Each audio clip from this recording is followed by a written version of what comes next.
Have you ever been alone at night, walking down a quiet street, and felt like someone or something was watching you? What if I told you there's a ghost in Japan that creeps along the streets at night, half human, half spirit? This is the terrifying tale of Teke Teke. They say she was once an ordinary girl, but now she is a restless spirit with no legs, dragging herself along with her hands, making a Teke Teke sound on the pavement, always searching for her next victim. Are you brave enough to hear her story? Long ago, in a small town in Japan, there was a girl named Sachiko. She was quiet, a little shy, and often kept to herself.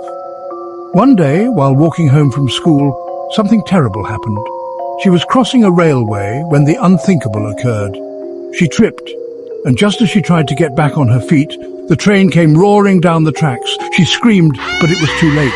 The train, it hit her. In the blink of an eye, Sachiko was gone, cut in half by the speeding train. But this was not the end of her story. Instead of finding peace, Sachiko's spirit was consumed by anger and sorrow. She became the ghost known as Teke Teke, forever trapped in the form of her final moments. No legs, only her upper body and arms. At night, she drags herself along the ground, pulling herself forward with her hands, making that awful tek-tek sound as her body scrapes against the pavement. Teke, tek, tek! They say that if you hear this sound behind you, do not turn around. Do not stop running. Because if you do, she will catch you and ask you one question: where are my legs? If you can't answer, or if you hesitate even for a second, she will make you just like her, taking your legs as her own. The encounter. One night, a young boy named Kenji was walking home late from school. He had stayed after class to work on a project and didn't realize how dark it had gotten.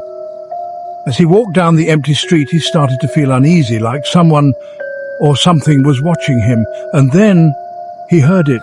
Teke, Teke, Teke. Kenji froze. He didn't want to believe what he was hearing. His heart pounded in his chest as the sound grew louder. He tried to run, but the fear held him in place. Teke, Teke. Suddenly, a figure appeared at the end of the street. It was her. Teke Teke. She crawled toward him, her eyes wild, her mouth twisted in anger. "Where are my legs?" she whispered. Kenji didn't know what to say. His mind raced. What was the right answer? He stammered, trying to think, but it was too late. With a chilling scream, Teke Teke lunged at him. The last thing Kenji heard was the sound of his own scream, blending with her horrible wails. Kenji was never seen again. Some say that Teke Teke claimed his legs just as she had with others before him. And now, on dark nights, if you walk alone, you might hear her approaching. Teke, Teke, Teke. Will you be ready if she asks you, "Where are my legs?" But legends like this aren't just to scare you. They carry a message. Teke Teke's story reminds us to be careful. Sometimes dangers come from where we least expect them, but more importantly, it teaches us about the consequences of holding on to anger and pain. Teke Teke is trapped in her suffering, unable to move on because she couldn't let go of her sadness. We all go through difficult times, but we must learn to let go, forgive, and move forward. If we hold on to our anger or sorrow, we might become like Teke Teke, stuck in the past, hurting others without even realizing it. So remember, every story has a lesson, even the scary ones. Stay brave, stay kind, and always keep moving forward no matter how tough life gets. And of course, if you ever hear Teke Teke behind you, run.